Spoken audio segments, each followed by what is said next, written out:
I'm glad to have you here. Follow my story until the end and comment the city you're watching from. My son Brian cried out in horror as my daughter-in-law Stephanie stood still, her arm extended after throwing the glass of wine at my face.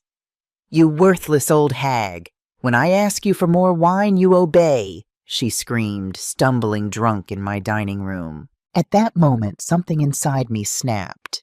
As a retired judge, I knew the law very well, and I knew exactly how to use it to show her who was really calling the shots in this house.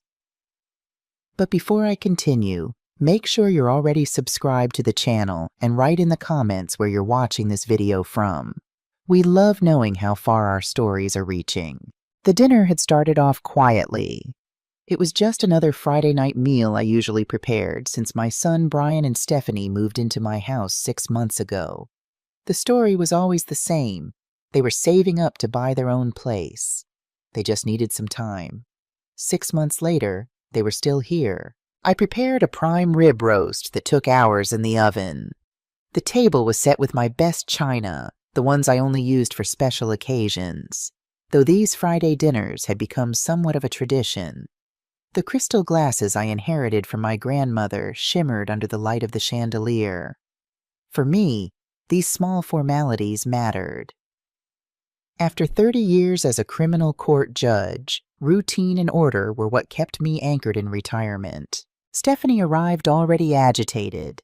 She walked in the front door at 7:30 p.m., tossed her designer purse onto the antique sofa without a care, and went straight to the bar in the corner of the living room. I watched silently as she poured herself a heavy amount of red wine, my special Cabernet that I'd been saving, while complaining about work. "That idiot of a boss thinks he can keep pressing me," she said, her voice sharp enough to cut glass. "He made me redo the entire quarterly report because, according to him, critical details were missing." She emptied the glass in 3 big gulps and filled another before even sitting down at the table. Brian shot me an apologetic look as he helped carry the plates to the table. My son had always been like that, trying to please everyone, avoiding confrontation at any cost. At 35, his kind eyes and gentle demeanor reminded me so much of his father, my late husband James. But where James had been confident and self-assured, Brian seemed to fold inward, especially around Stephanie. "Mom spent all day on this roast," Brian said softly, trying to steer the conversation toward dinner. "It smells amazing." Stephanie barely acknowledged him as she slumped into her chair, already on her second glass. The diamond tennis bracelet on her wrist, a gift from Brian that I knew he couldn't afford, caught the light as she reached for the wine bottle again. During dinner, I tried to maintain a civilized conversation, asking about Brian's work at the veterinary clinic, commenting on the new book I was reading about the Supreme Court's most influential decisions. Anything to dilute the growing tension Stephanie carried with her. But every time we spoke, Stephanie interrupted with some cynical comment or rolled her eyes like a moody teenager and not a 32-year-old woman. And with every interruption, she drank more wine. "So, Brian, how was that emergency surgery you mentioned yesterday?" I asked, cutting into my roast. "It went well, actually." The retriever had swallowed. "God, do we have to talk about dog surgery during dinner?" Stephanie cut in, swirling her wine. "It's disgusting. I was just talking about the same boring stuff you always talk about," she finished for him, her words slightly slurred. "No one cares about Miss Abernathy's precious Goldie or whatever." I watched my son's face fall. He looked down at his plate, pushing food around with his fork. My heart ached for him. This wasn't the life I had envisioned for my brilliant, compassionate son, who had worked so hard to become a veterinarian. By the 3rd bottle, I decided that enough was enough.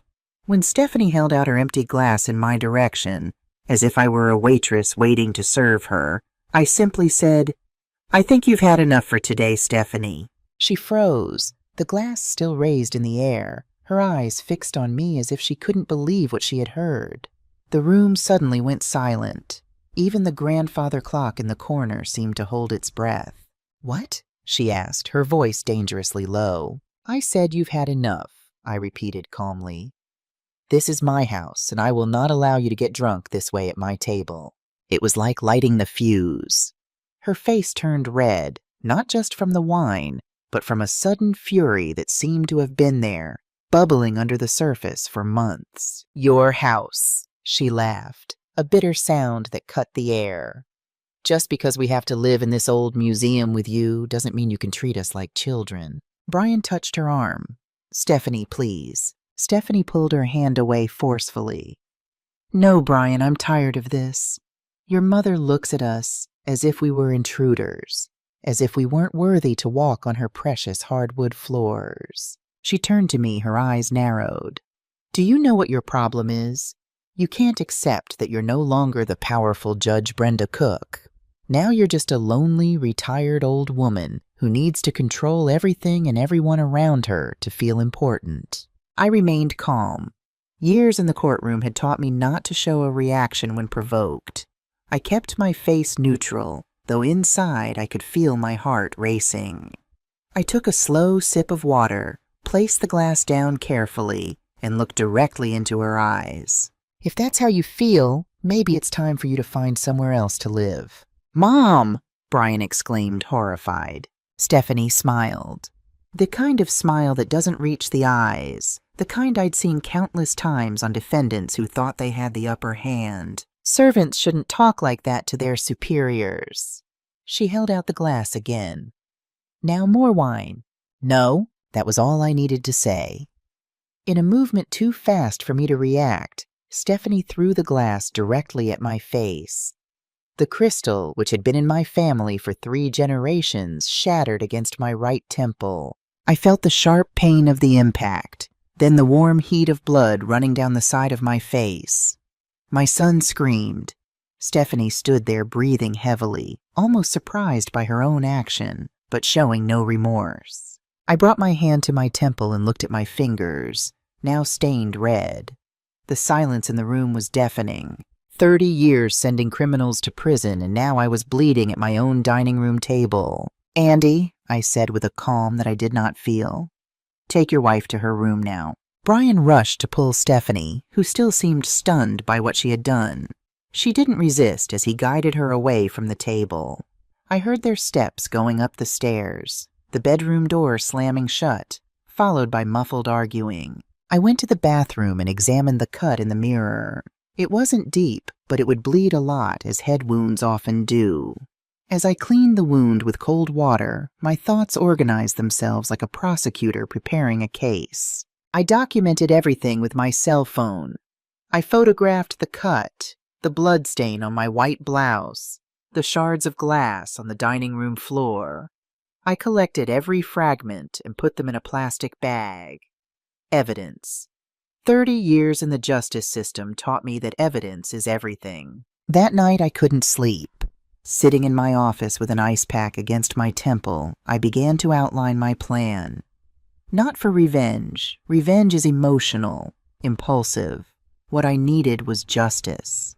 I needed to protect my son and my house. At 6 minutes past midnight, with the wound already forming a purplish-blue bruise, I picked up the phone. Miami Police Department, how can I help you? I want to report a case of assault. The officer arrived at 7:30 a.m. As the morning sun began to filter through the curtain cracks, Brian and Stephanie were still sleeping, exhausted after the explosion of the night before. I had barely slept myself, but years on the bench had taught me to function on minimal rest. I opened the door and the police officer, a middle-aged man with gray hair at his temples, introduced himself. Good morning, ma'am. I'm Officer Marcus Jackson. I received a call about an assault. I invited him in and took him to the dining room where the pieces of glass were still preserved in a corner, marked with small numbered labels that I'd prepared during my sleepless hours. It was here where it happened, I explained, keeping my voice low so as not to wake the two upstairs. My daughter-in-law threw this glass at my face when I refused to serve her more wine. She had already had too much to drink. I showed him the photos on my cell phone. The cut on my temple, the blood on my blouse, the shards of crystal on the floor. Officer Jackson wrote everything down with a professional, non-judgmental expression. Is the aggressor still in the residence? He asked. Yes, sleeping upstairs with my son. Do you wish to file a formal complaint? I hesitated only for a second, thinking of Brian, but then I remembered Stephanie's look as she threw the glass. That certainty that she could assault me in my own house and get away with it. Yes, officer. He nodded, making more notes on his pad. I'll need to speak with your daughter-in-law, Mrs. Cook. Just as he said this, I heard movement upstairs. Footsteps, a door opening. Brian appeared at the top of the stairs, his face drained of color when he saw the police officer. Mom, what's going on? He asked, descending the stairs slowly. Before I could answer, Stephanie appeared behind him, looking disheveled but remarkably composed considering her state the night before. When she saw Officer Jackson, her demeanor changed instantly. The arrogance of the night before melted away, replaced by a vulnerable, confused expression. What's happening? She asked, her voice small and trembling. Officer Jackson stood. Mrs. Stephanie Cook? I'm Officer Jackson with the Miami PD. I need to ask you some questions regarding an incident that occurred here last night. Stephanie's eyes darted from the officer to me, then to Brian. Her confusion seemed to morph into understanding, then anger, and finally, remarkably, fear. Brian? She said, reaching for my son's hand. Brian looked torn, his eyes moving between his wife and me. I could see the conflict playing across his face, the loyalty to his wife battling with the undeniable evidence of what she had done. Mrs. Cook alleges that you threw a glass at her face, causing injury. Officer Jackson continued, his tone matter-of-fact. That's a misunderstanding, Stephanie stammered, suddenly finding her voice. We had an argument, yes, but I never meant to hurt anyone. The glass slipped. I said nothing. I didn't need to. The evidence spoke for itself. The cut on my temple, the blood-stained blouse I'd preserved in a plastic bag, the carefully collected shards of glass. Mrs. Cook has filed a formal complaint, and based on the evidence, I'm going to have to take you in for questioning, Officer Jackson said. Brian stepped forward. This can't be happening. Mom, please, can we talk about this? You can speak with your mother later, sir, Officer Jackson interjected. Right now I need Mrs. Stephanie Cook to come with me to the station. The shock on Stephanie's face was real now. This wasn't part of her plan. Whatever power play she thought she was making by attacking me, she clearly hadn't expected consequences. You're arresting me? She asked, voice cracking. I'm bringing you in for questioning. Please turn around and put your hands behind your back. Brian, do something, she cried out. My son stood frozen, torn between his wife and the law. I could see the turmoil in his eyes, the painful realization that the woman he married had crossed a line that couldn't be uncrossed. I'll call a lawyer, he said finally. I'll be right behind you, Steph. As Officer Jackson led Stephanie out to the patrol car, Brian turned to me, his face a mask of betrayal and confusion. How could you do this, Mom? He whispered. She's my wife. And I'm your mother, I replied calmly. She assaulted me in my own home, Brian. What would you have me do? He didn't have an answer for that. Instead, he grabbed his keys and followed the police car, leaving me alone in the house that suddenly felt too big, too empty. The next few hours passed in a blur. I received a call from the station confirming that Stephanie had been booked on charges of assault. Brian called shortly after, his voice tight with controlled anger, informing me that he had posted bail and that Stephanie would be released pending a court date. We'll be staying at a hotel tonight, he said, the unspoken accusation hanging in the air. You're welcome to come home, Brian, I told him. This house is still your home. Not anymore, Mom, not after this. The call ended, leaving me with a hollow feeling in my chest. I'd done what was right, what was necessary, but at what cost? That evening, I sat in my living room, the house eerily quiet without Brian and Stephanie's presence. The bruise on my temple had darkened, a physical reminder of the violence that had shattered more than just a crystal glass. My phone rang again. It was Rachel Washington, my old friend from college who now worked as a financial advisor at Miami National Bank. We had a standing monthly lunch date, and I'd missed today's. "Brenda, where were you today?" "I waited at Carmelo's for almost an hour," she said, concern evident in her voice. "I'm sorry, Rachel," I said, suddenly realizing I'd completely forgotten our lunch. "Something happened last night and everything's been a bit chaotic." "What's wrong? You sound upset." I hesitated, then decided to tell her everything. Rachel had known Brian since he was a baby, had watched him grow up, had been there for me after my husband died. If anyone would understand, it would be her. As I recounted the events of the previous night, Rachel's gasps and exclamations punctuated my story. When I finished, there was a long silence on the line. "Brenda," she finally said, her voice serious, "there's something you should know." "What is it?" "I probably shouldn't tell you this, it's against bank policy, but under the circumstances, Brian came into the bank about 2 months ago to apply for a loan against the house." "What house?" I asked, confused. "He doesn't own a house." "Your house, Brenda. He had papers that appeared to give him power of attorney over your affairs. He said you were becoming forgetful, that you needed help managing your assets." I felt as if someone had punched me in the stomach. I never signed any power of attorney. I thought it seemed odd, which is why I didn't process it immediately. I told him I needed to review the documents. I was planning to call you about it, but then he never followed up, so I assumed it was resolved. My mind was racing. Power of attorney? Loan against my house? None of this made any sense. "Rachel, I need you to check something for me. Can you look at my accounts? See if there's been any unusual activity." Rachel hesitated. "I'd have to do it first thing Monday morning, and it's stretching the rules a bit." "Please, Rachel, this is important," she sighed. "For you, Brenda, but only because I've known you for 40 years and I trust you. I'll call you Monday." After hanging up, I sat in stunned silence. Could Brian really have tried to take control of my finances? Or was this Stephanie's doing? Either way, a cold fear was beginning to replace the hollow sadness I'd felt earlier. I needed to understand what was happening, and for that, I needed information. I spent the rest of the weekend going through my papers, my accounts, everything I could access without raising alarms. On the surface, everything seemed in order, but Rachel's revelation had planted a seed of doubt that I couldn't ignore. Monday morning, Rachel called as promised. "Brenda, are you sitting down?"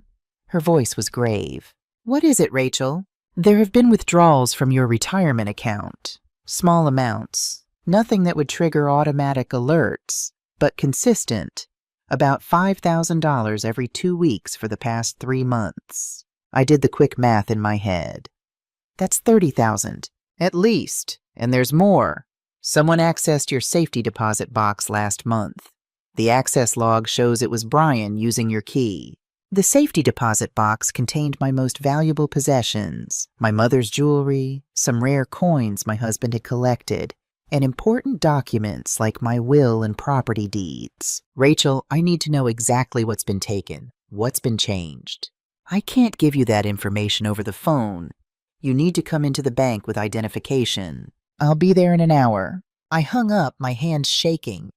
The assault was bad enough, but this felt like a betrayal so deep it cut to my very core. My own son trying to take control of my assets?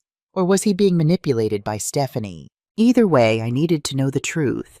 And for that, I needed expert help. Rachel was waiting for me at the bank, her normally cheerful face solemn as she escorted me to a private meeting room. At 65, Rachel still maintained the elegant composure that had made her a respected figure in the financial world. Her silver hair pulled back in a neat bun, her navy suit impeccable. "I've pulled all the records I could access," she said, placing a folder on the table between us. "It's worse than I thought, Brenda." She opened the folder and began laying out documents, bank statements, withdrawal slips, access logs. Each piece of paper told a part of a disturbing story. The withdrawals began about 4 months ago. Small amounts at first, then gradually increasing, always just under the threshold that would trigger automatic notifications. I examined a withdrawal slip with what appeared to be my signature at the bottom. It was close, very close, but not quite right. Someone had forged my signature and done a remarkably good job of it. "This isn't my signature," I said, pointing to the paper. Rachel nodded. "I suspected as much. The bank should have caught this, but the forgery is excellent. And given that it was Brian making the withdrawals, someone known to be your son, the tellers likely didn't scrutinize it too closely." "And the safety deposit box?" Rachel slid another document toward me, the access log for my box. "Brian accessed it 3 times in the past month. I can't tell you what might be missing without doing an inventory."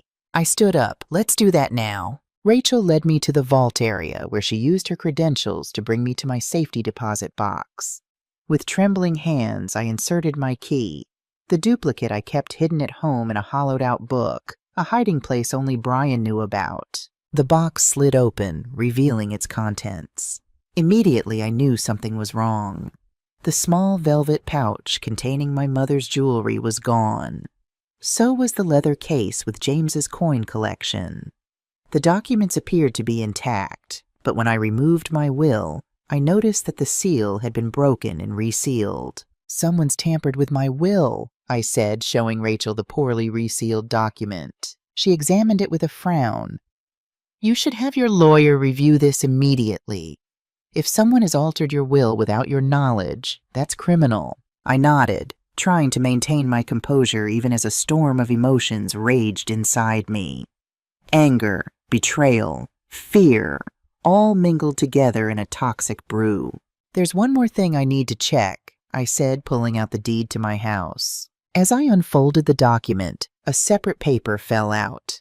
A loan application in Brian's name, using my house as collateral, with what appeared to be my signature authorizing the transaction. "He tried to take out a loan against my house," I whispered, the reality of the situation finally hitting me full force. Rachel put a hand on my shoulder.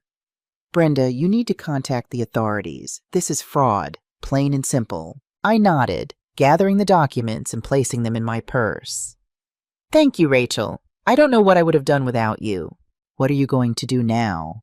she asked as she walked me to the bank's entrance. "First, I'm calling my lawyer. Then I'm finding out just how deep this rabbit hole goes." I spent the rest of the day on the phone. First with my longtime attorney, William Chen, then with a financial fraud investigator he recommended, Kevin Torres.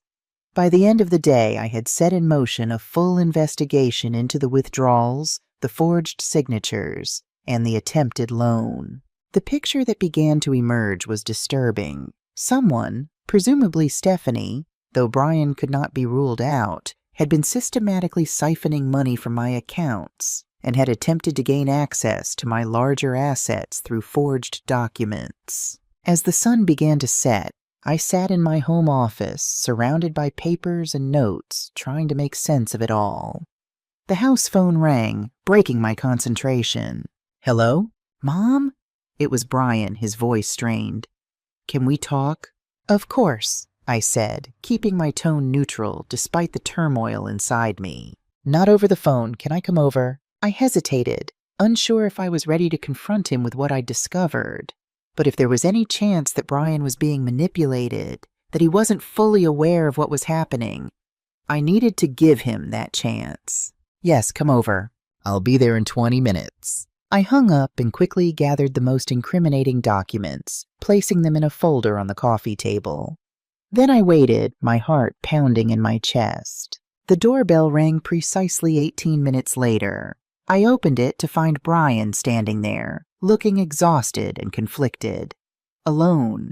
"Where's Stephanie?" I asked as I let him in. "At the hotel. She's not doing well, Mom. This whole situation with the arrest, it's been hard on her." I bit back a retort about how being assaulted had been hard on me and simply nodded, gesturing for him to sit down. Brian glanced at the folder on the coffee table but made no comment about it. Instead, he ran a hand through his hair, a nervous habit he'd had since childhood, and sighed deeply. "Mom, I need you to drop the charges against Stephanie."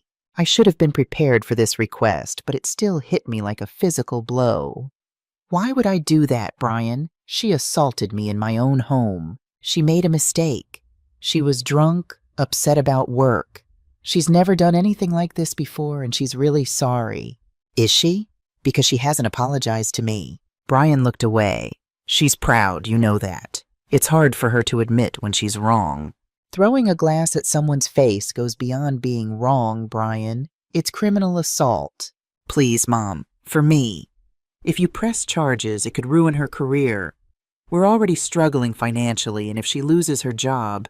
I picked up the folder and opened it, removing the forged withdrawal slips and the loan application. Speaking of finances, do you know anything about these? Brian's eyes widened as he recognized the documents. Where did you get those? From the bank. Rachel called me after she noticed unusual activity on my accounts. Rachel had no right to... To what? Protect me from fraud? Because that's what this is, Brian. Someone has been stealing from me, forging my signature, trying to take out loans against my house. It's not what you think, he said quickly, too quickly. Then explain it to me. Explain why $30,000 has disappeared from my accounts. Explain why someone tried to get power of attorney over me by claiming I was becoming mentally incompetent. Explain why my mother's jewelry and your father's coin collection are missing from my safety deposit box. Brian's face paled. I didn't know about the jewelry or the coins, I swear. But you knew about the rest. He looked down at his hands. Stephanie said it was just a loan, that we pay it back as soon as we got on our feet. A loan requires my consent, Brian. This was theft. We were desperate, Mom. The veterinary practice isn't doing well, and Stephanie's company has been laying people off. She was afraid she'd be next. We needed money for a down payment on a house to get out of your way. Out of my way? I echoed incredulously. I never said you were in my way. This is your home too, Brian. Stephanie feels like you're always judging her, looking down on her. She says we need our own place, away from your influence. So she decided to steal from me? To forge documents claiming I'm incompetent? I took a deep breath, trying to control my anger. Brian, do you hear yourself? You're defending someone who not only assaulted me, but has been systematically stealing from me. It's not like that. Stephanie loves me. She's just protective of our relationship. Protective enough to commit fraud, to assault your mother. Brian had no answer for that. He sat in silence, the weight of the evidence before him seemingly too much to bear. I've already contacted the authorities, I said, my voice softer now. Kevin Torres, a financial fraud investigator, will be looking into the withdrawals and the forged documents. This is serious, Brian. Stephanie could face charges far more severe than simple assault. You can't do this, he whispered, a hint of desperation in his voice.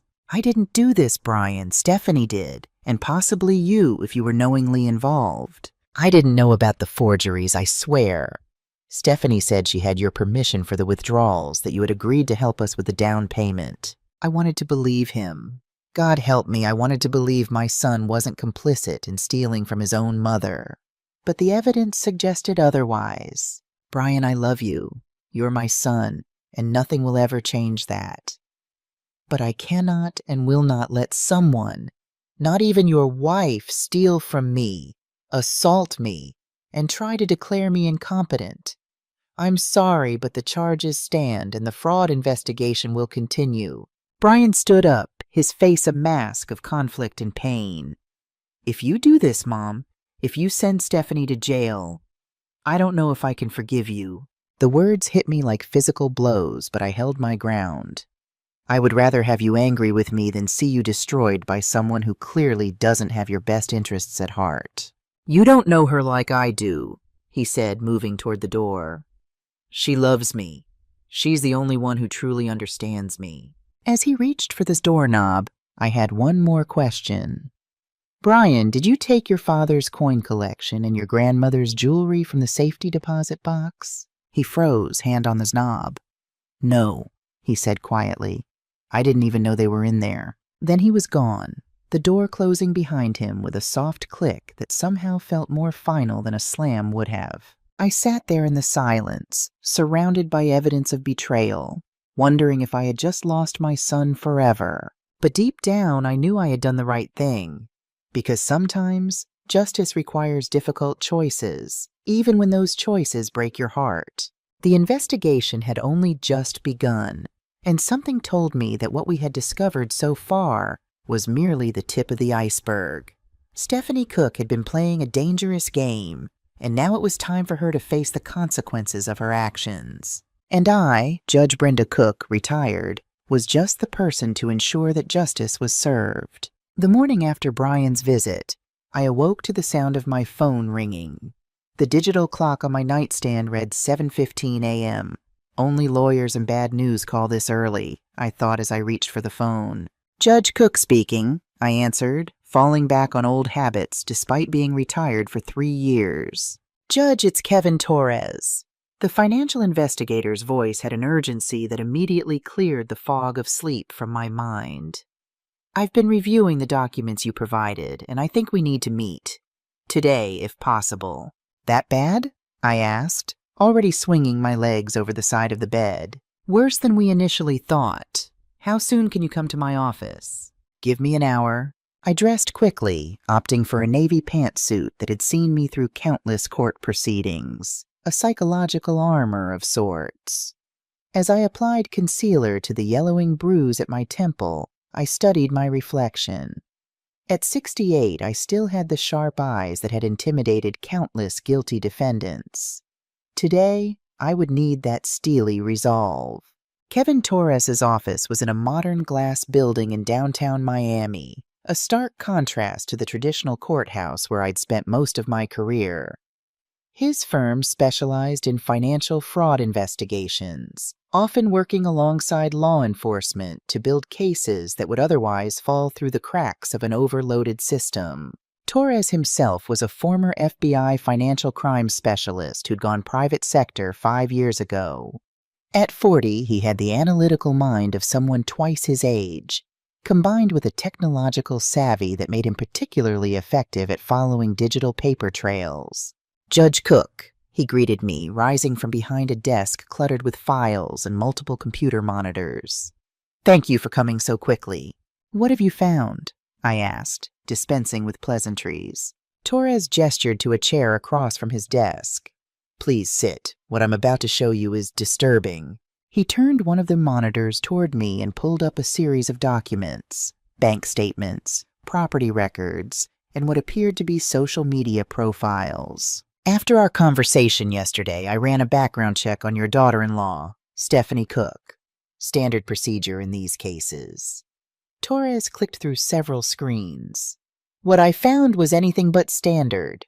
The first image was a driver's license photo of a woman who looked remarkably like Stephanie, but with darker hair and a different name, Stacy Williams. This is from Nevada, issued 6 years ago, Torres explained. Then we have this one. He clicked to another ID, this time with the name Sarah Miller from Arizona. Issued 4 years ago. She's been using aliases, I said, the implications immediately clear to my legal mind. At least 3 that I've confirmed so far, Torres nodded.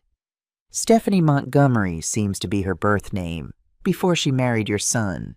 And the financial trail? Torres's expression darkened. Each identity has a pattern.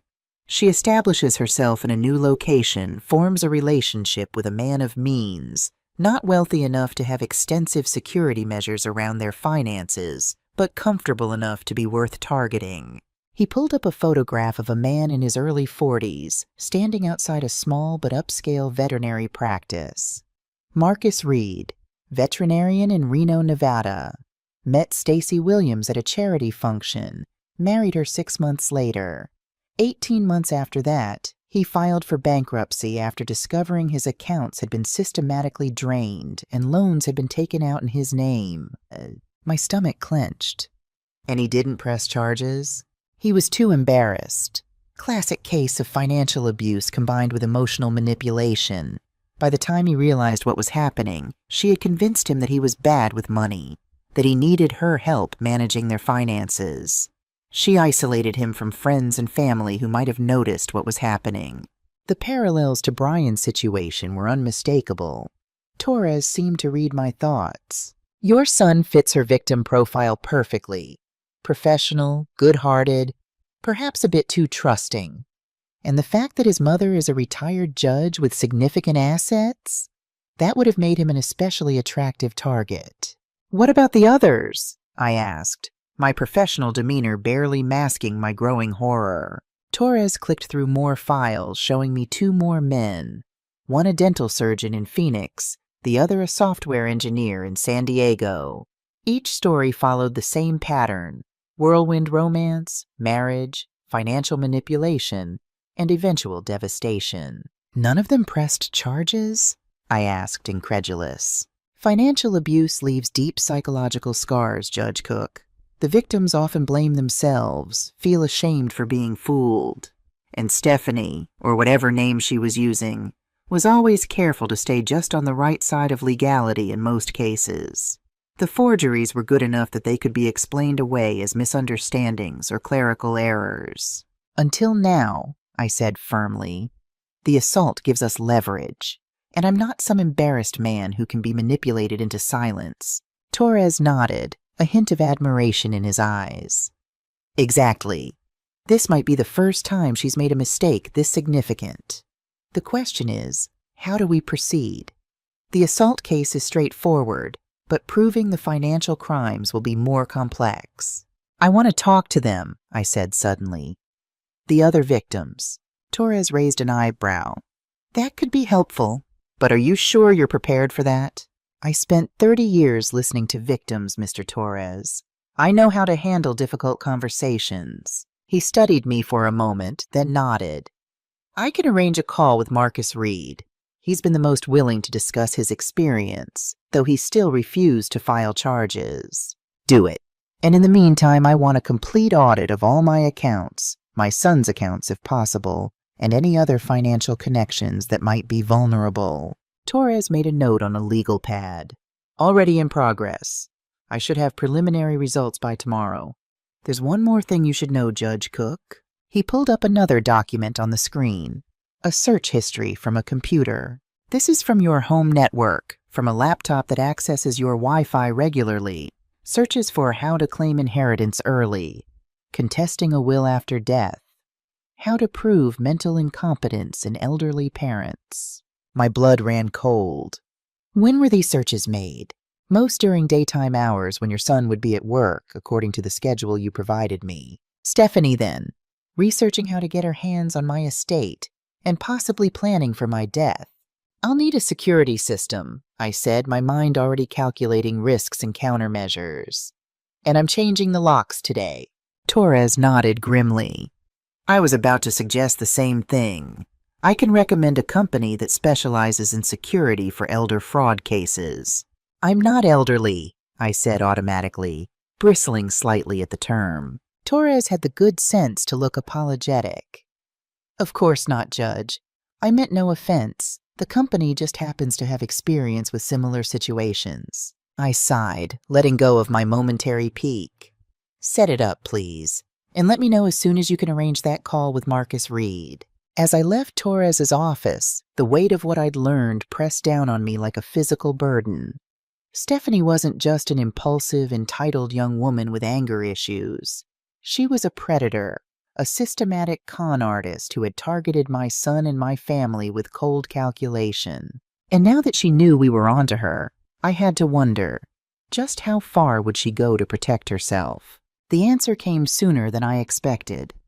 When I arrived home, my front door was slightly ajar. I stopped at the sidewalk, heart pounding. Someone had broken in while I was out.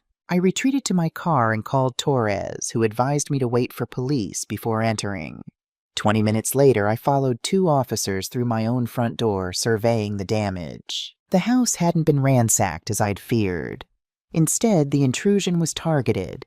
My home office had been searched, papers moved, my computer clearly accessed. Most disturbing of all, the bedroom where Brian and Stephanie had stayed showed signs of hasty packing, with drawers left open and hangers empty in the closet. Looks like they took what they came for, the female officer noted, taking photographs of the scene. They? I asked. 2 sets of footprints in the flower bed outside the window, she explained. One larger, one smaller. Man and woman, most likely. Brian had helped her break in. My own son, committing burglary against his mother. The betrayal cut deep, but a small part of me held on to hope that he was still being manipulated, that he didn't understand the full extent of Stephanie's deception. After the police left, promising to file a report and follow up, I sat in my living room feeling violated and exhausted. The phone rang, startling me from my thoughts. "Mrs. Cook, this is Marcus Reed." The voice was hesitant, with a slight Western drawl. "Kevin Torres said you wanted to speak with me." "Dr. Reed, yes. Thank you for calling." I straightened my posture automatically, as if he could see me. "I understand this might be difficult to discuss." A heavy sigh came through the line. "Not a day goes by that I don't think about it. What she did, how blind I was. But Torres says you might be able to stop her from doing it to someone else." "That's my hope," I replied. "My son Brian is married to her now. I believe he's being victimized just as you were." "Brian Cook? The vet from Miami?" There was a new tension in Reed's voice. "Yes, you know him? We met at a veterinary conference in Dallas 2 years ago. That's where Stacy, she called herself then, that's where she first saw him. She pointed him out specifically, asked me questions about him. My blood ran cold. Are you saying she targeted my son deliberately? Before she even met him? I can't be certain, but it would fit her pattern. She was always calculating, always planning her next, I don't know what to call it. Her next conquest, I suppose. Tell me everything, Dr. Reed. From the beginning. For the next hour, I listened as Marcus Reed detailed his nightmare. How he'd fallen for Stacy's charm and intelligence. How she'd gradually isolated him from friends and colleagues. How she'd taken over his finances to help him focus on his practice. And how, by the time he realized what was happening, she had drained his accounts, maxed out his credit cards, and taken loans against his business. "The worst part wasn't the money," he said, voice hollow. "It was realizing that everything, every kiss, every laugh, every time she told me she loved me, it was all an act. 3 years of my life with someone who saw me as nothing but a bank account to be emptied." "Why didn't you press charges?" I asked, though I already suspected the answer. "Shame," he said simply. "And fear. She knew things about me, private things. She threatened to ruin my reputation if I came after her. And honestly, I just wanted her gone from my life. The money didn't seem worth prolonging the connection." "But you're willing to help now?" "If it means stopping her, yes. I should have done it years ago. Maybe then your son wouldn't be in this position. I have records, bank statements, emails, everything I kept but was too afraid to use." "Would you be willing to testify if it came to that?" There was a long pause. "Yes," he finally said. "Yes, I would." After getting Reed's contact information and promising to stay in touch, I ended the call feeling both vindicated and deeply disturbed. Stephanie's predatory behavior was even more calculated than I had imagined, and the fact that she had targeted Brian specifically, researching him in advance, chilled me to the core. I was about to call Torres with this new information when my doorbell rang. Through the peephole, I saw Brian standing on the porch alone, shoulders slumped in a posture of defeat I hadn't seen since he was a teenager failing his first driving test. I opened the door cautiously, remembering the break-in just hours before. "Mom," he said, his voice cracking. "I think I've made a terrible mistake." I let Brian in, but kept my distance, unsure if this was genuine remorse or another manipulation. "You broke into my house today," I said, not as an accusation, but as a statement of fact. He flinched as if I'd slapped him. "Stephanie said we just needed to get our things, that you'd change the locks." I hadn't. Not yet. I studied his face, noting the dark circles under his eyes, the nervous way he kept glancing around. "What happened, Brian? What changed between this morning and now?" He sank onto the sofa, running his hands through his hair. "My credit card was declined at lunch. I called the bank. All my accounts are empty." My savings, checking, everything. Even my professional account for the practice. "Stephanie," I said simply.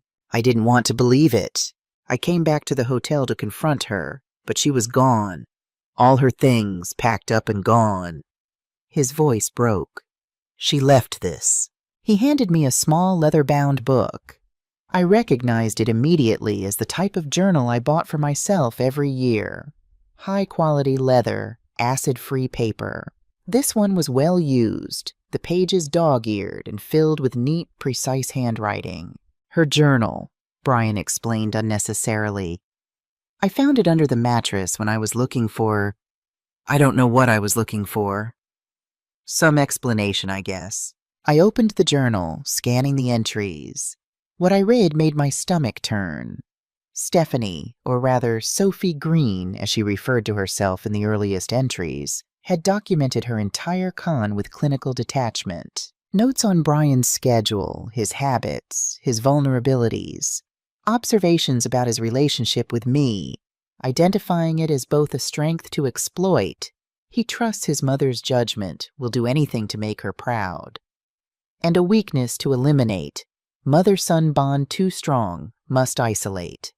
Most chilling were the financial calculations, estimates of my net worth, Brian's earning potential, the value of my home, projections of my life expectancy.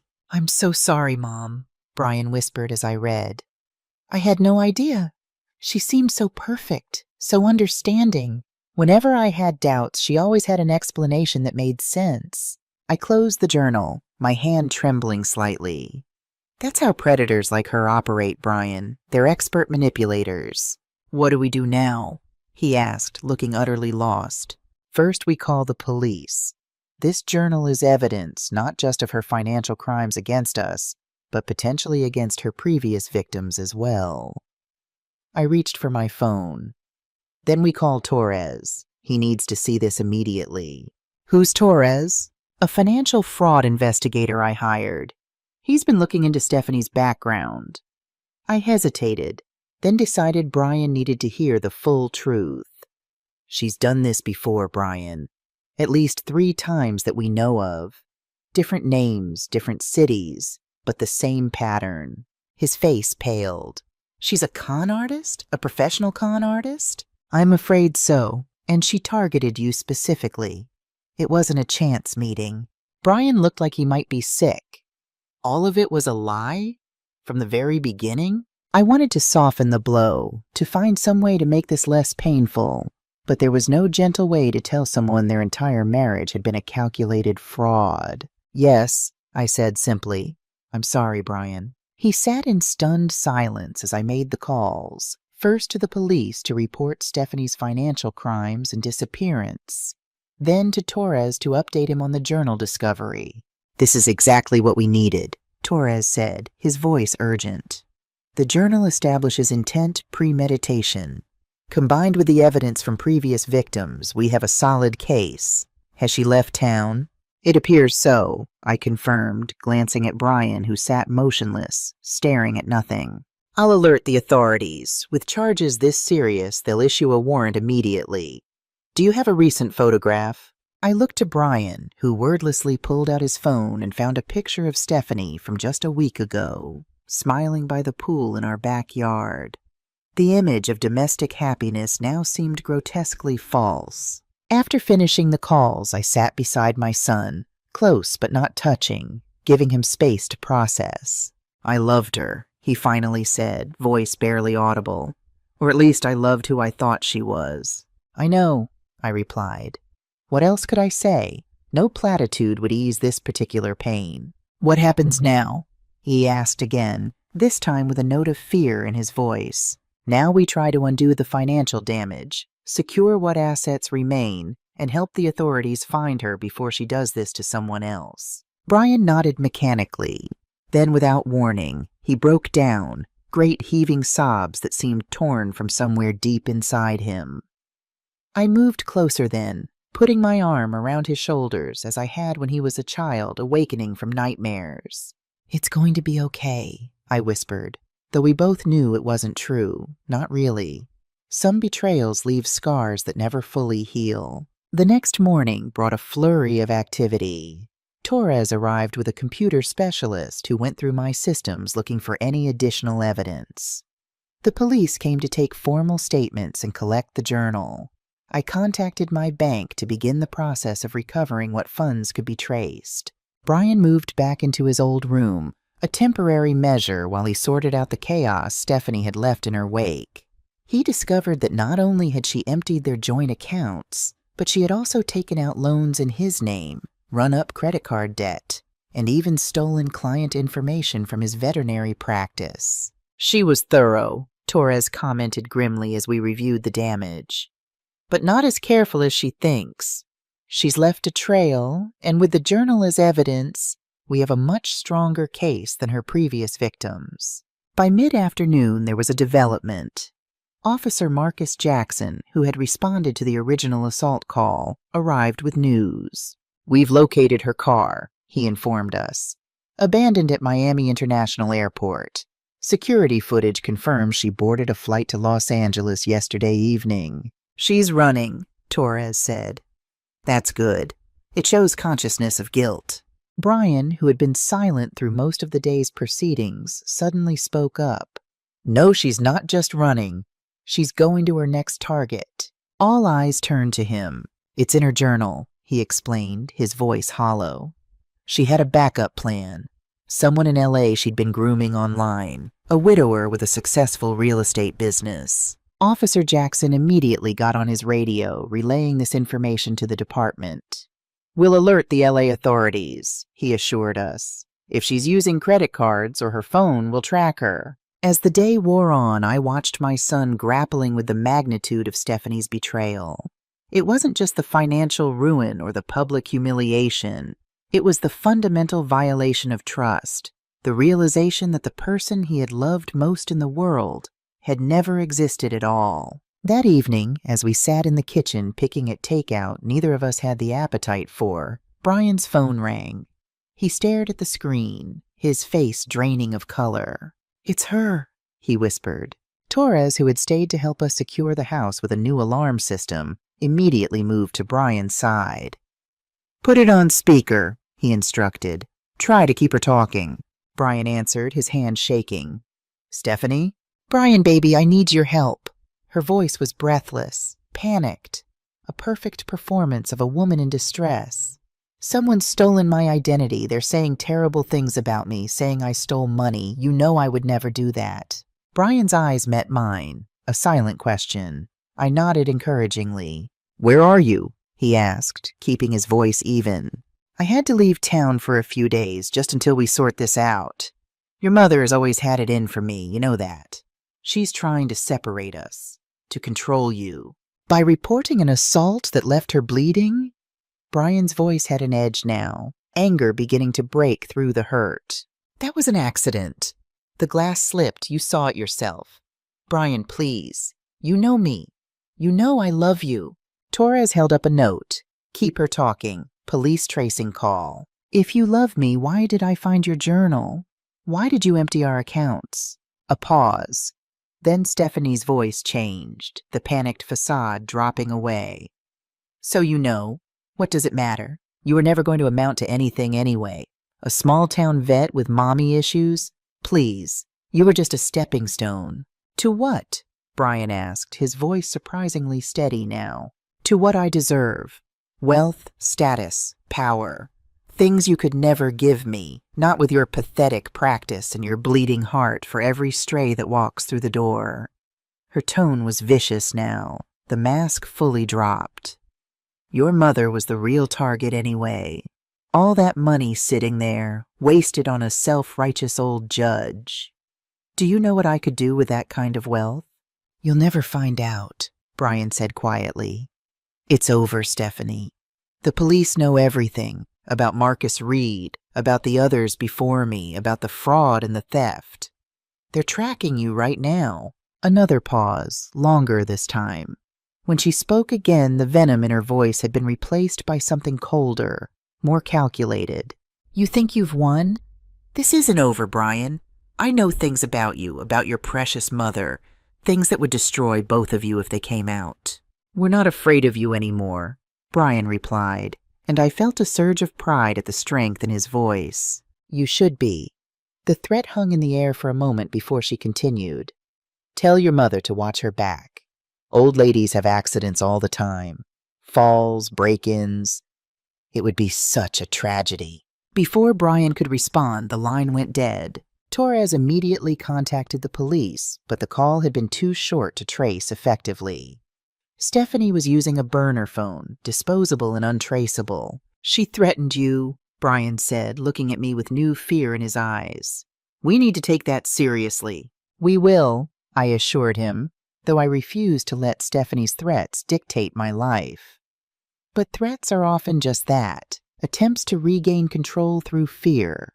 She's running scared now, and that makes her dangerous, but also vulnerable. Torres nodded agreement. Judge Cook is right. Stephanie's greatest advantage was always secrecy and manipulation. Now that her methods are exposed, she's lost much of her power.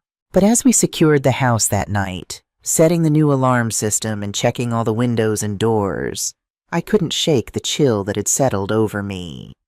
Stephanie had shown herself willing to commit violence once. The thought that she might escalate further was not one I could easily dismiss. 2 days passed with no further contact from Stephanie. The police had alerted authorities in Los Angeles, but there had been no confirmed sightings.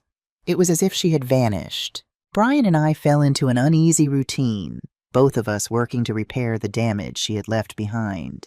He spent his days at his veterinary practice, reassuring clients whose information had been compromised and implementing new security measures. I worked with Torres and the bank to trace and freeze what assets we could still recover. On the 3rd day, as I was returning from a meeting with my attorney, I found a police car parked outside my house. Officer Jackson was waiting on the porch, his expression grave. Judge Cook, he greeted me as I approached. There's been a development. You found her? I asked, unlocking the front door and gesturing for him to follow me inside. Not exactly. She's been spotted at your son's workplace. My heart dropped. Brian, is he? He's fine, Jackson quickly assured me. She didn't make contact. A receptionist recognized her from the photos we circulated. She was watching the building from across the street. She's still in Miami, I murmured, the implication sinking in. She hasn't run after all. It appears not. We've increased patrols in the area and stationed an officer at the veterinary clinic. I wanted to inform you personally and check if there have been any suspicious activities here. I shook my head. Nothing I've noticed. The new security system has been quiet. Nevertheless, we'd recommend caution. Don't answer the door without checking who it is. Vary your routines. Be aware of your surroundings when coming and going. I almost smiled at that. Officer Jackson, I spent 3 decades sentencing criminals, some of whom made far more explicit threats than Stephanie has.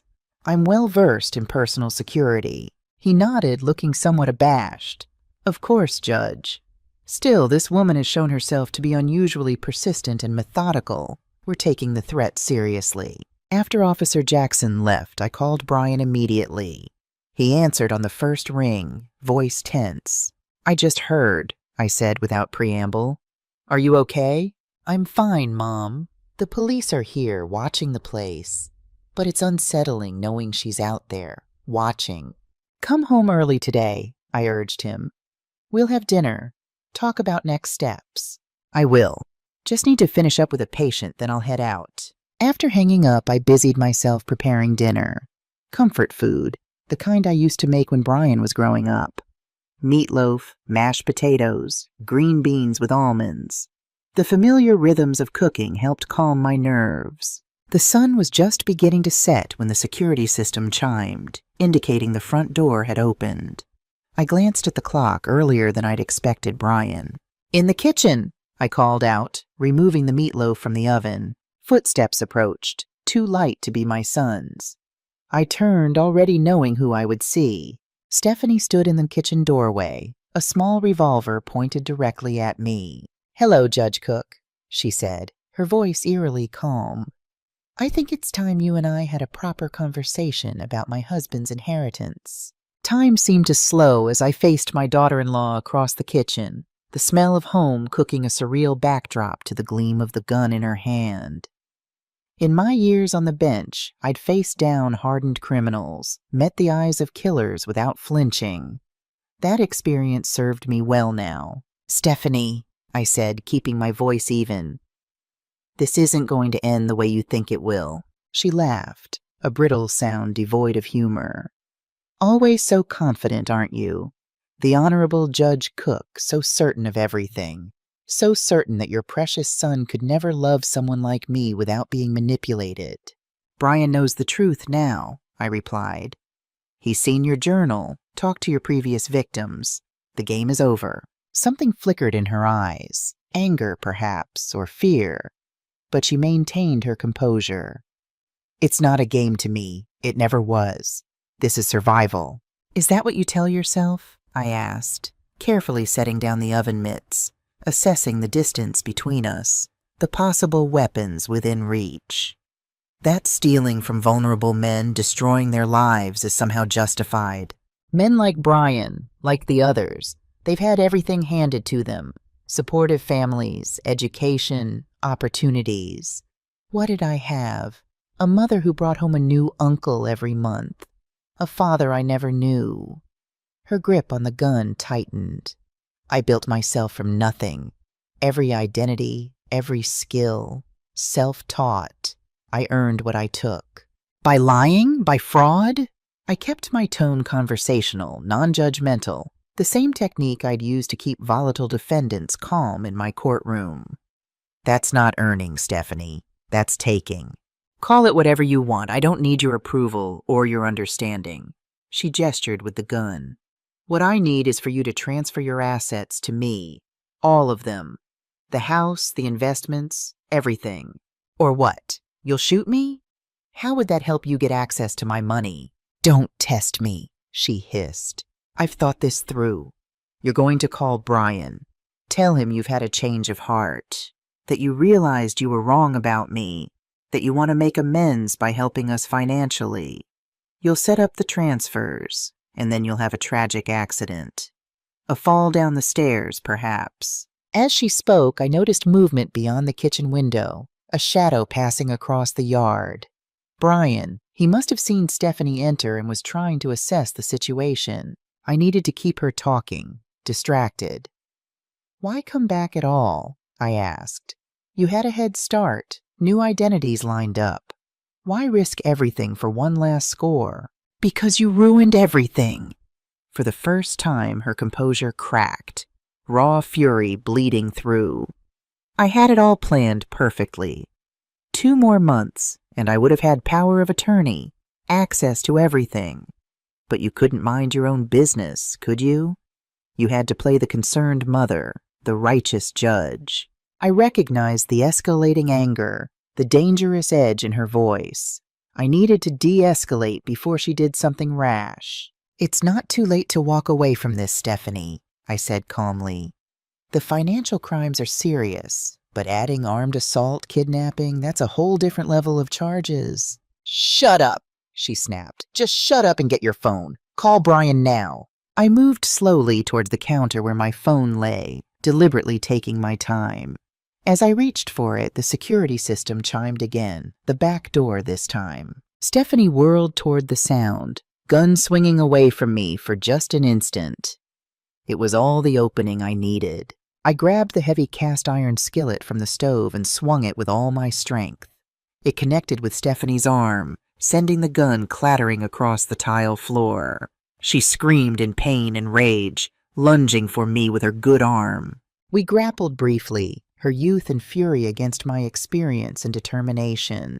She clawed at my face, drawing blood, but I maintained my grip, using her momentum against her as I'd learned in self-defense classes years ago. The back door burst open, and Brian rushed in, followed closely by Officer Jackson. Seeing the situation, they moved quickly to separate us, Jackson restraining Stephanie while Brian pulled me to safety. "Are you all right?" Brian asked urgently, examining the scratches on my face. "I'm fine," I assured him, breathing heavily from the exertion. "How did you know?" I got a call from the security company. The alarm triggered silently when she entered the code incorrectly. I was already on my way home, so I called Officer Jackson and came straight here. Across the kitchen, Stephanie was being handcuffed, still struggling and spitting threats. As Jackson read her rights, she fixed her gaze on Brian. "This isn't over," she hissed. "You think you've won? You're nothing without me, nothing." Brian regarded her calmly, a new strength in his stance. "No, Stephanie, it's very much over, and I'm finally seeing clearly for the first time in years." As the police led her away, her threats fading into the distance, Brian and I stood in the wreckage of what should have been a simple family dinner. The meatloaf was cooling on the counter, the gun had been secured as evidence, and a profound silence settled over the house. "I almost lost you," Brian said quietly, the reality of the situation finally hitting him. "But you didn't," I replied, squeezing his hand. "And in the process, I think we found something we'd been missing for a while. The truth." Brian nodded, tears welling in his eyes. "I'm so sorry, Mom. For everything. For not believing you. For letting her come between us." "You have nothing to apologize for," I told him firmly. "You were a victim, just like Marcus Reed and the others. Predators like Stephanie are experts at manipulation. The important thing is that you found your way back." That night, as the police processed Stephanie and took our statements, Brian and I sat on the porch swing, much as we had when he was a child. The weight of what had happened, what had almost happened, hung between us, but there was also a sense of relief, of a chapter closing. "What happens now?" Brian asked, echoing the question he'd asked days earlier, but this time with more hope than despair in his voice. "Now," I said, "we heal, together." And as the stars emerged in the Miami sky, I knew that despite the scars Stephanie had left on our lives, she had ultimately failed in her most important goal. She had not broken us. If anything, she had forced us to rebuild something stronger than before. The glass she had thrown that fateful night had shattered more than crystal. It had shattered the illusions and secrets that had kept us apart. And from those fragments, we would create something new, a relationship built on honesty, understanding, and the unbreakable bond between mother and son. If you've been moved by this story, make sure to click subscribe and tell me in the comments what part left you speechless. We'll continue with the final part of this journey soon. 2 weeks had passed since Stephanie's arrest. The Miami-Dade County Detention Center held her on multiple charges: assault, attempted extortion, financial fraud, and now attempted kidnapping and assault with a deadly weapon. Her bail had been set at $500,000, a sum that, for once, she couldn't manipulate her way into accessing. Brian and I sat in the office of Rebecca Chen, the prosecuting attorney assigned to Stephanie's case. At 42, Chen had a reputation as one of the most formidable prosecutors in Miami, specializing in cases involving financial crimes against vulnerable populations. "The evidence against Mrs. Cook is substantial," Chen explained, her fingers tapping efficiently on a thick case file. "The assault charges are straightforward. We have photographic evidence, officer testimony, and even her own admission during the recorded phone call with Brian." "And the financial crimes?" I asked. "That's where things get more complex." Chen adjusted her glasses, a gesture I recognized from my own days on the bench, a moment to gather thoughts before delivering complicated information. "We've linked her to 3 previous cases of fraud and identity theft in Nevada, Arizona, and California. With Mr. Reed's cooperation and the detailed records in her journal, we can establish a pattern of criminal behavior." Brian, who had been quiet until now, spoke up. "What about the loans she took out in my name and the money she stole from our accounts?" "We're working with the banks to freeze those assets," Chen assured him. "In cases of proven fraud, you may be relieved of those obligations, though the process can be lengthy." "And her previous victims?" I asked. "Will they see justice as well?" Chen's expression tightened slightly. The statute of limitations has unfortunately expired on Mr. Reed's case in Nevada, but the Arizona and California victims still have recourse. We're coordinating with prosecutors in those jurisdictions. What kind of sentence are we looking at?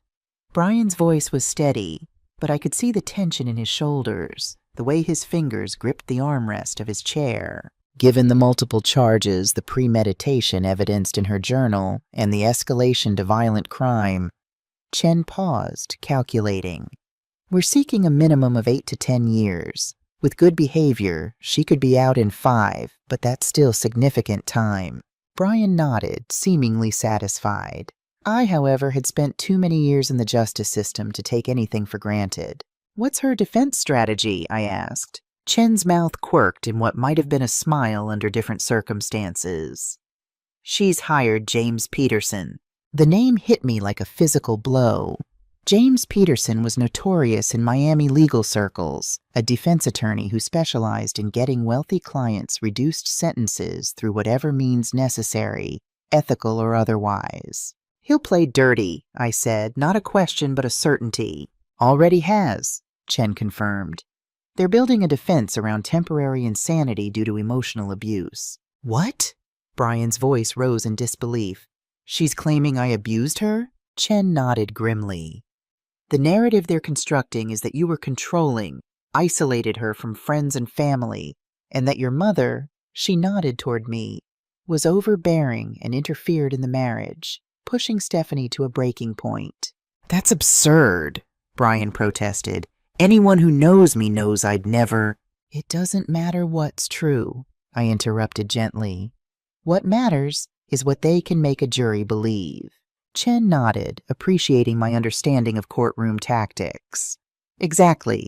Peterson is already gathering character witnesses who will testify to seeing Stephanie in distress, claiming she confided in them about her difficult home situation. Who would possibly— Brian began, then stopped abruptly.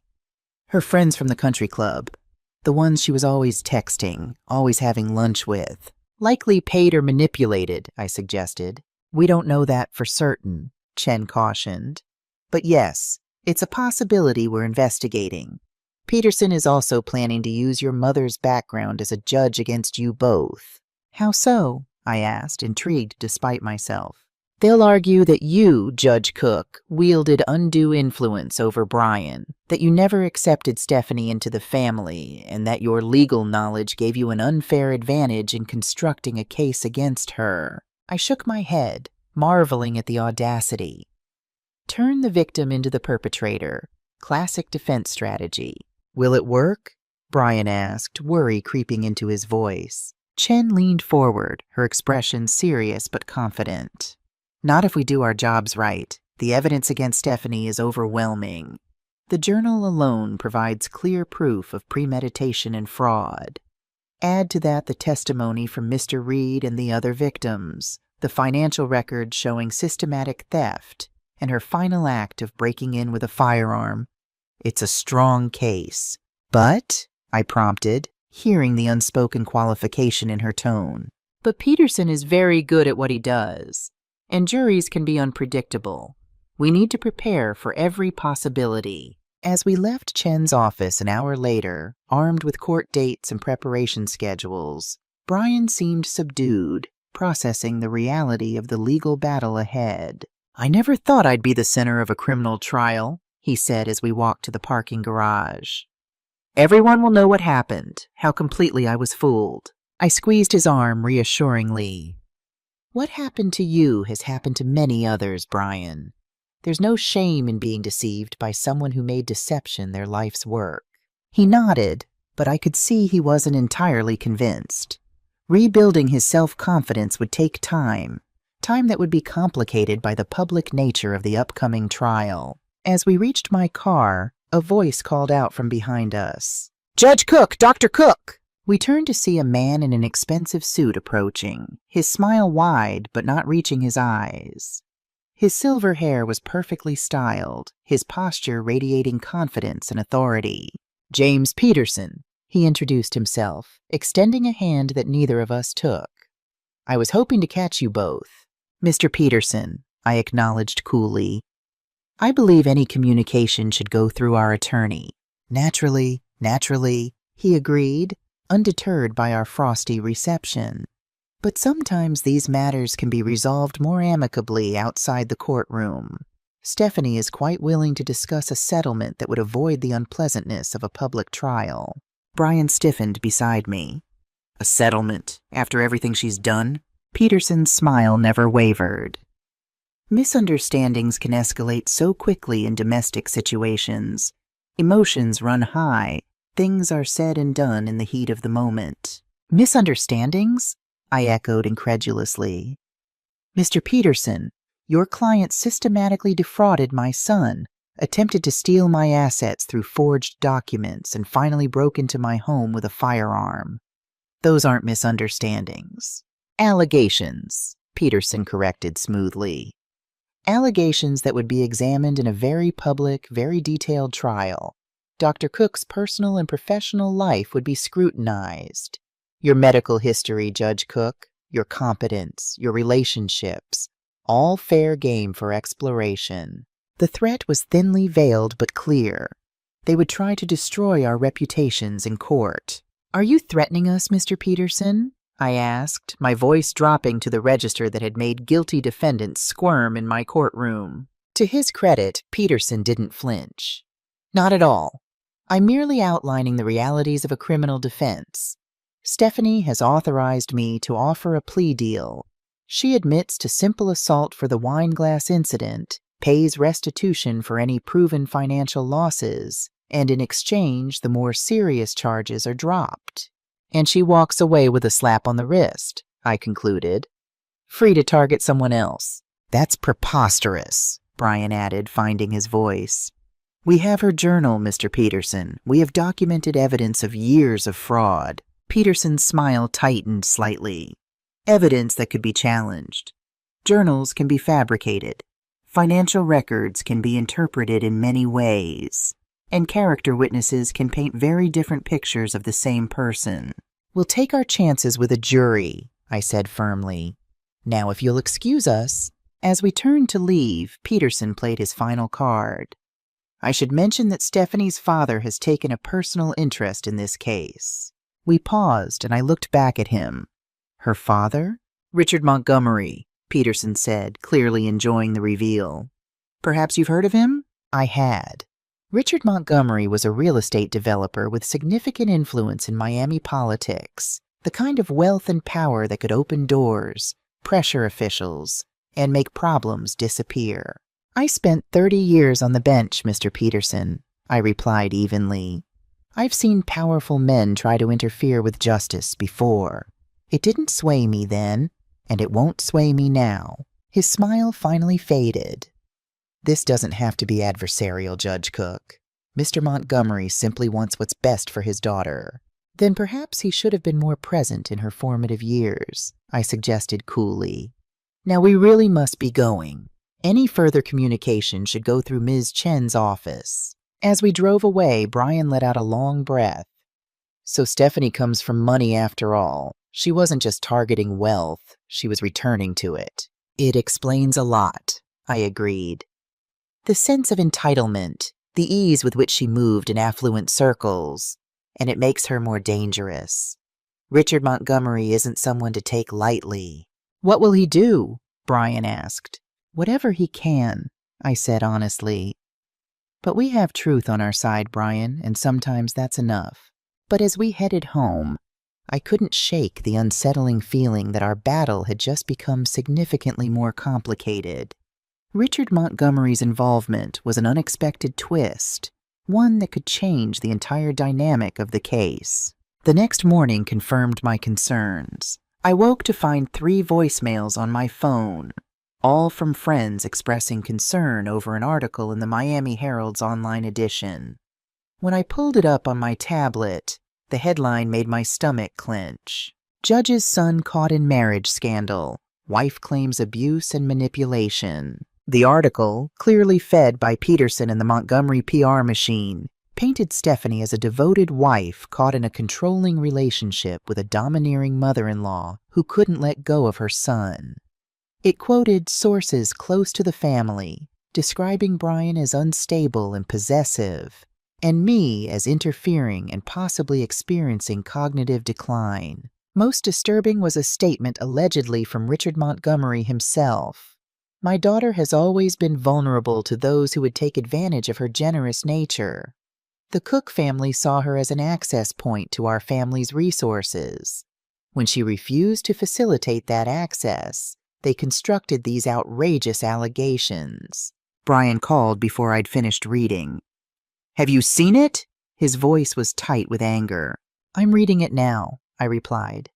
"Brian, this was inevitable. Peterson warned us they'd attack our reputations." "But it's all lies, every word of it." "Of course it is, and we'll fight it, but we need to be strategic." I paused, thinking. "Call Chen. She needs to know about this immediately. And call your office.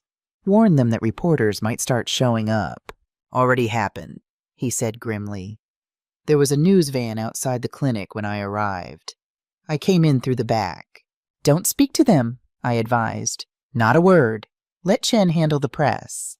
After hanging up, I called Chen myself. She had already seen the article and was preparing a response. "This is actually good for us," she said, surprising me.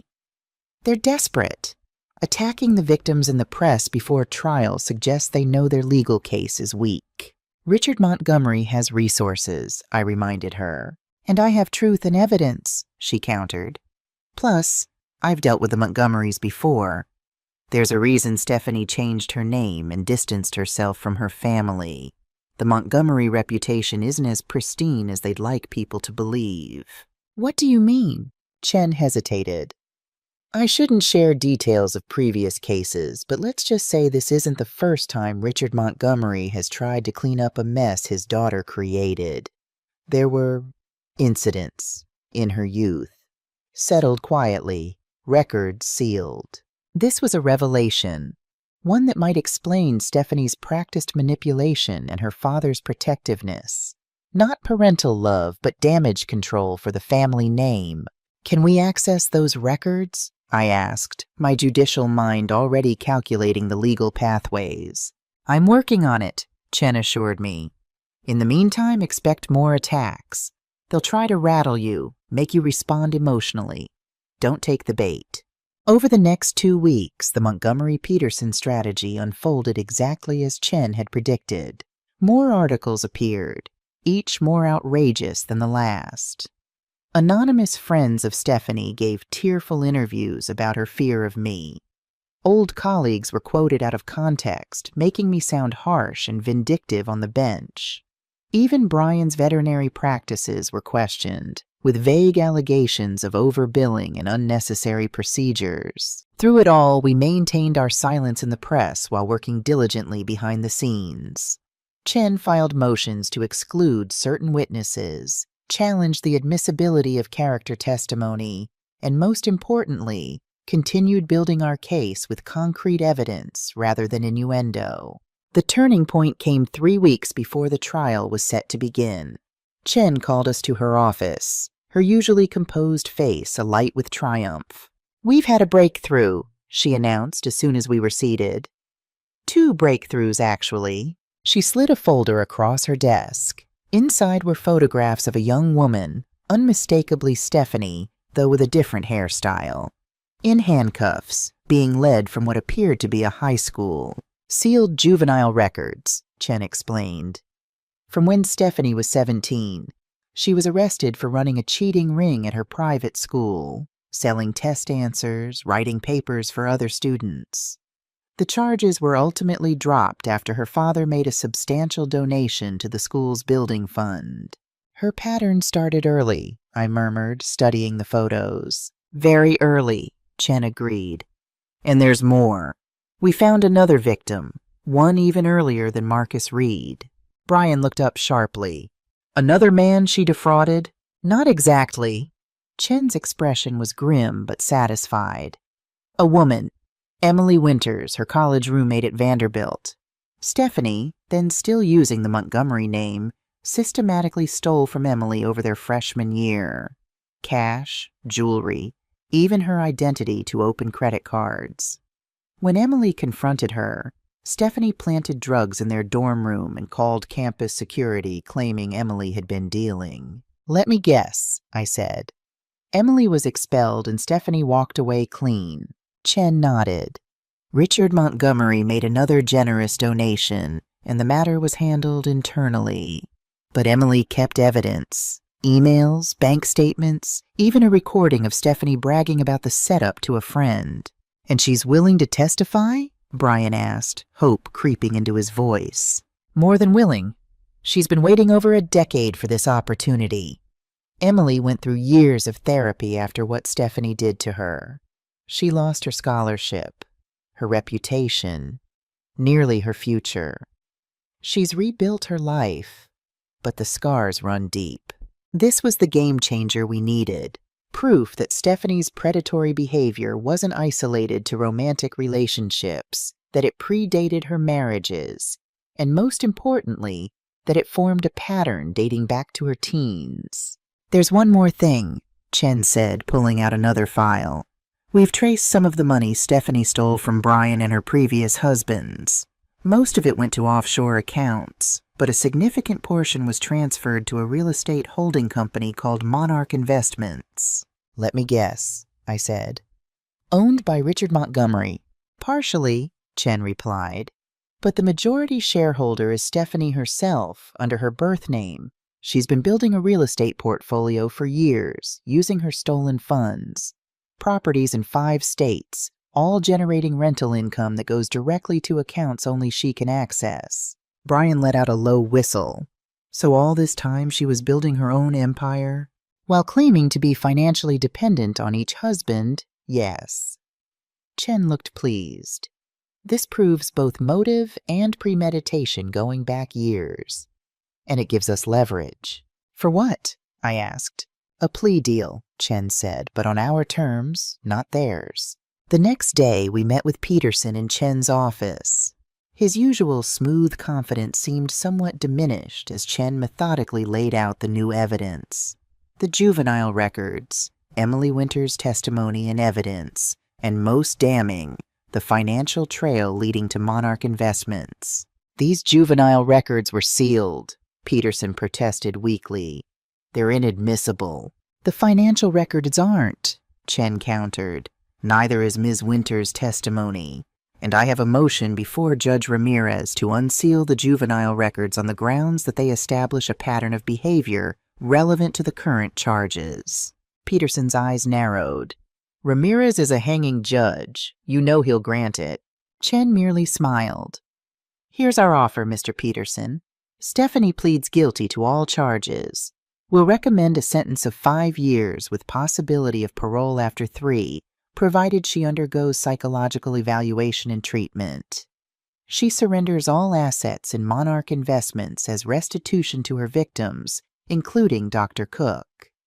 And she agrees to never contact the Cook family again.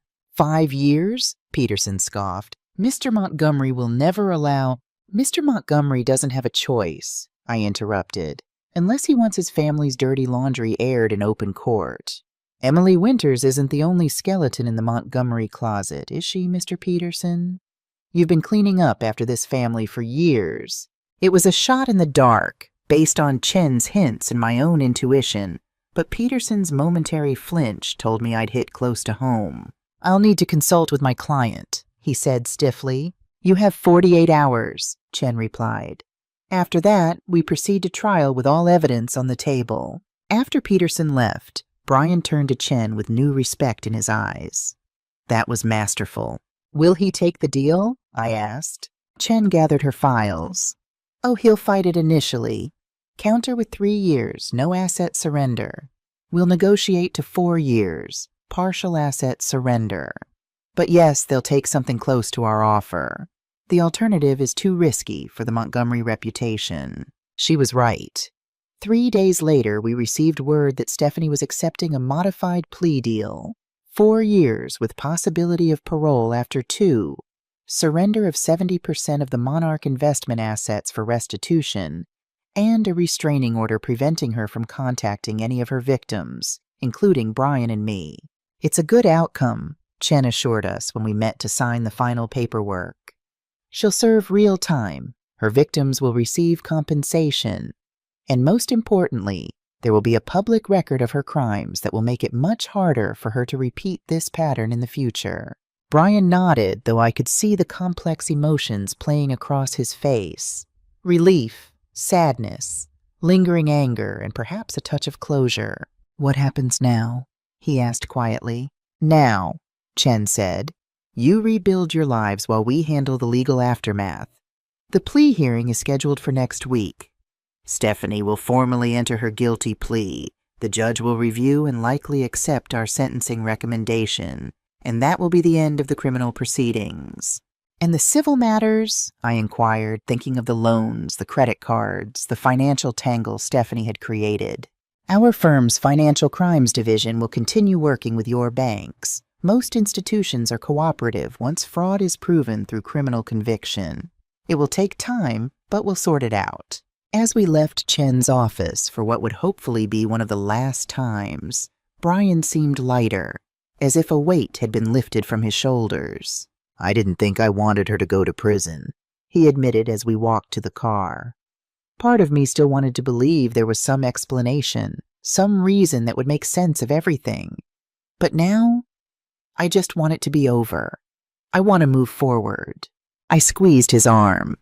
"And you will, Brian. This is just the beginning of your new chapter." The Miami-Dade County Courthouse hadn't changed much in the 3 years since my retirement. The same marble floors, the same echoey hallways, the same mix of tension and tedium that permeated the air. But today I walked these familiar corridors not as Judge Cook, but as a victim seeking justice.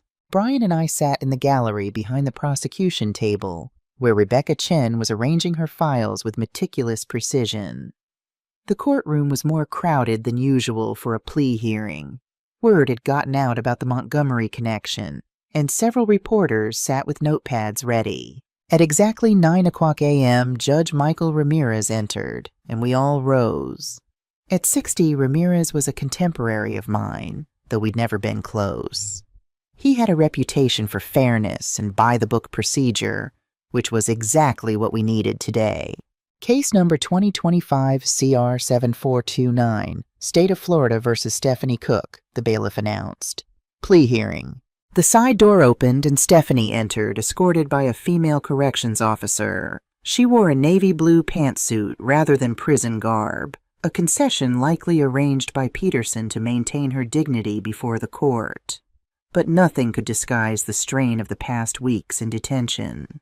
Her hair had lost its perfect styling, her face was drawn, and without her usual makeup, she looked older, harder. For a moment, her eyes met Brian's across the courtroom. I felt him tense beside me, but he held her gaze steadily, neither accusatory nor intimidated. It was Stephanie who looked away first. Judge Ramirez reviewed the plea agreement methodically, asking Stephanie at each point if she understood the terms. Her "Yes, Your Honor" responses were quiet but clear. "Mrs. Cook," Ramirez said finally, "before I accept this plea, I need to confirm that you are entering it voluntarily, with full understanding of the consequences. Has anyone pressured or coerced you into accepting these terms?" Stephanie glanced briefly at Peterson, then at someone in the gallery. Her father, I presumed, though I resisted the urge to turn and look. "No, Your Honor," she replied. "I am accepting this plea voluntarily. And do you understand that by pleading guilty, you are admitting to committing the crimes of assault, fraud, identity theft, and attempted extortion?" "Yes, Your Honor." "Very well." Ramirez adjusted his glasses. "The court accepts your plea of guilty. In accordance with the agreement reached between the state and the defense, I hereby sentence you to 4 years in state prison, with eligibility for parole after serving 2 years.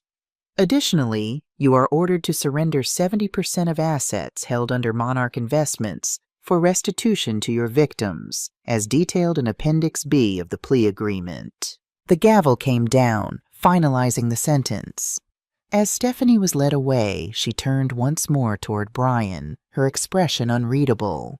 "Brian," she called softly, ignoring the officer's warning. "I'm sorry. For everything." Brian did not respond.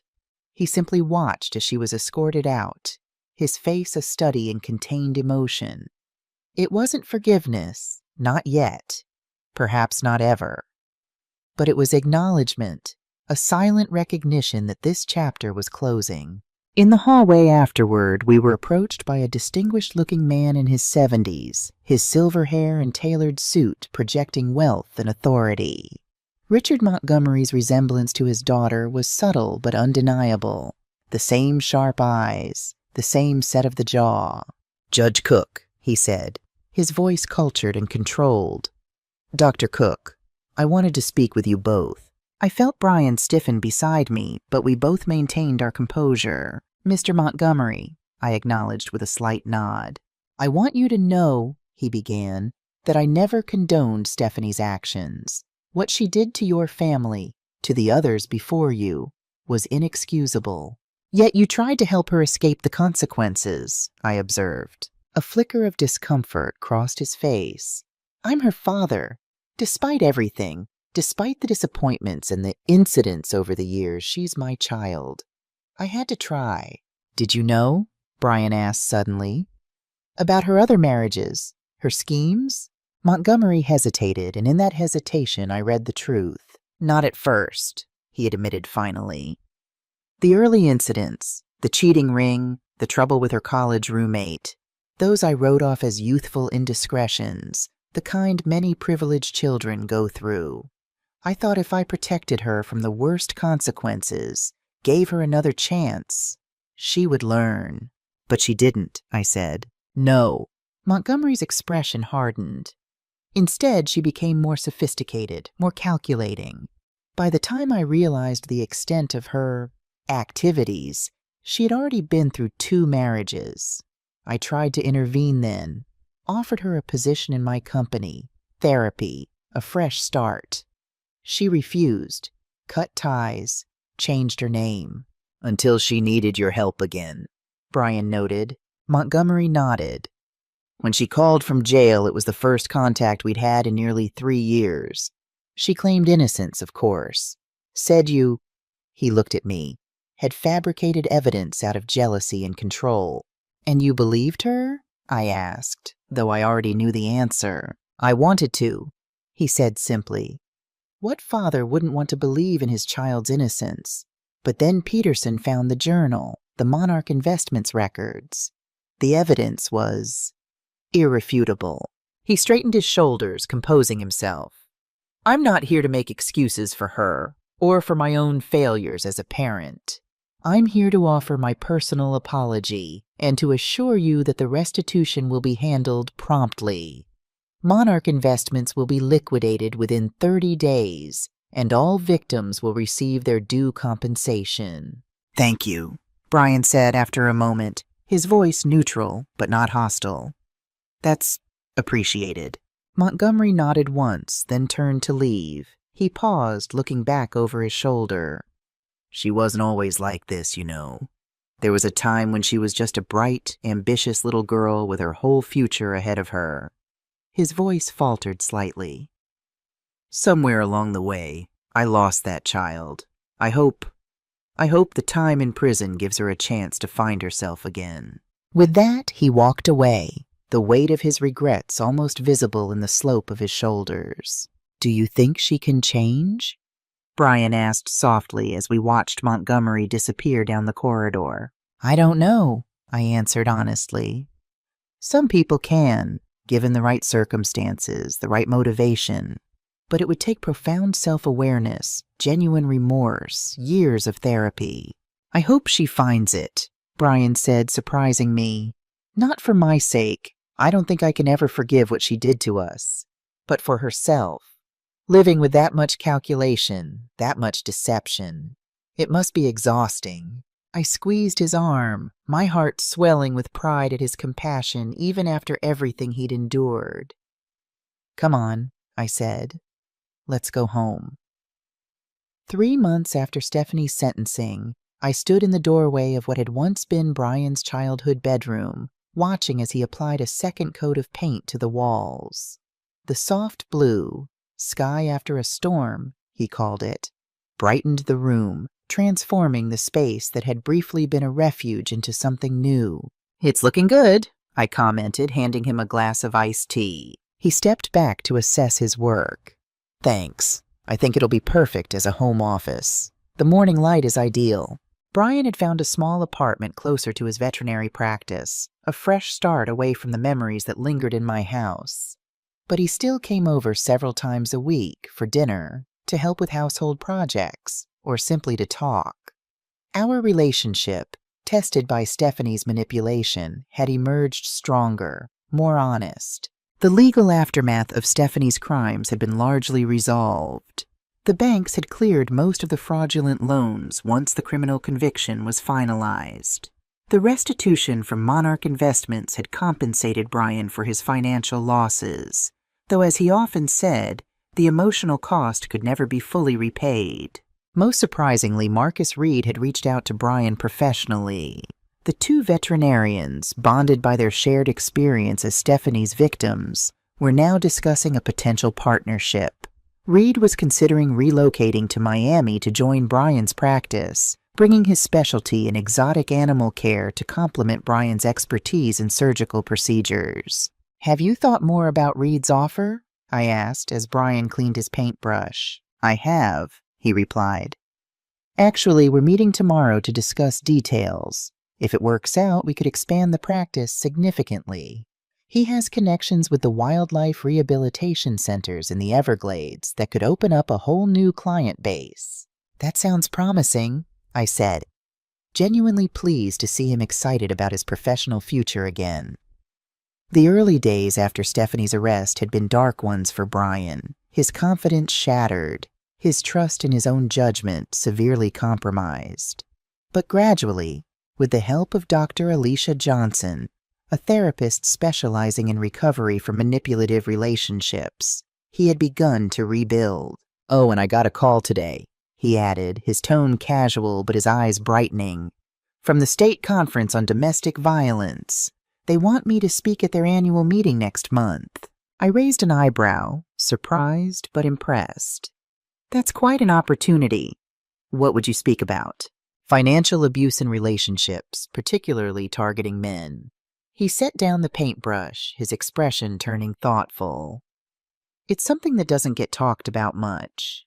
There's this perception that men can't be victims of manipulation or control, especially financial control. But statistics show it happens more often than people realize. And many victims, like Marcus, never come forward because of shame," I added, understanding his passion for the topic. Brian nodded. "Exactly. I thought, well, maybe by sharing my experience, I could help others recognize the warning signs or feel less alone if they've already been through it." Pride swelled in my chest. This was the Brian I had always known was there. Compassionate, thoughtful, turning his own pain into purpose. "I think that's a wonderful idea. Would you help me prepare?" he asked. "Your experience from the legal side would add valuable perspective." "Of course," I assured him. "Whatever you need." Over the next few weeks, Brian threw himself into research for his presentation while simultaneously finalizing his partnership with Marcus Reed. I watched with quiet satisfaction as he regained his confidence, his sense of purpose. The haunted look that had shadowed his eyes in the early days after Stephanie's arrest gradually faded, replaced by determination and increasingly moments of genuine joy. The day of the conference arrived, crisp and clear. I sat in the audience, dressed in my best suit, watching as Brian took the podium. At 35, with his hair tied back in a professional bun and wearing a blue suit that matched his eyes, he looked every inch the respected professional he was. "My name is Brian Cook," he began, his voice strong and steady. "And today I'm going to share with you how a broken glass of wine saved my life." For 40 minutes, he held the audience spellbound, alternating between moments of raw vulnerability when describing his own abuse and precise analysis of how the system often fails to recognize and address financial abuse, particularly when men are the victims. He concluded with a call for more education, better laws, and greater awareness. Financial abuse leaves no visible bruises, he said in closing. Its wounds are on bank statements, credit reports, and in the shattered self-worth of its victims. But with proper recognition, support, and resources, healing is possible. I stand before you today as proof of that. Thank you. The standing ovation he received lasted several minutes. As I watched, tears in my eyes, I felt an overwhelming sense of pride. My son had transformed his pain into purpose, his experience into wisdom that would help others. After the talk, as we prepared to leave, Brian was approached by an older woman, elegantly dressed, with a badge identifying her as a representative of a philanthropic foundation. "Mr. Cook, your presentation was extraordinary," the woman said. "I'm Victoria Sinclair from the Hamilton Foundation. I'm impressed with the work you're doing. We'd like to discuss the possibility of funding to expand your outreach efforts." Brian looked at me, his eyes wide with surprise and hope. I nodded encouragingly. "That would be wonderful, Ms. Sinclair," he replied with genuine enthusiasm. "I've been developing educational materials for healthcare providers to help identify signs of financial abuse, but with proper funding, we could reach so many more people." They exchanged cards, agreeing to a meeting the following week. As we walked toward the parking lot, Brian seemed to be floating with excitement. "Can you believe it?" he exclaimed. "Real funding for the project. We could create materials in different languages, develop an app for secure financial tracking, maybe even establish a support network for victims." "You deserve it, Brian," I replied truthfully. "You've worked hard, and you're making a difference in people's lives." He stopped suddenly in the middle of the parking lot and hugged me. A strong hug full of gratitude and love. "None of this would have been possible without you, Mom," he said, his voice thick with emotion. "Without your strength that night, without your persistence afterward, without your support throughout this entire process." I returned the hug, feeling the peculiar sensation that only mothers know, pride and nostalgia simultaneously, seeing your child grow beyond what you could ever have imagined. "You always had that strength inside you, Brian," I told him softly. "You just needed to rediscover it." That evening, as I drove home alone, Brian had gone directly to his new apartment to prepare for his meeting with the foundation. I reflected on the events of the past 6 months. The assault with the glass, the police report, the discovery of the financial crimes, Stephanie's arrest, the trial, and now this promising new chapter in Brian's life. It was impossible not to think about how a moment of violence, terrible as it was, had triggered a series of events that brought not only justice, but also healing and purpose. The broken glass had shattered more than crystal that night. It had broken Stephanie's power over Brian, the lies that had built their relationship, and the illusion that abuse only happens to certain types of people. In its place, we had built something new and stronger, a renewed bond between mother and son, a shared purpose, the transformation of a traumatic experience into hope for others. I parked in my garage, entered the house, and turned on the lights.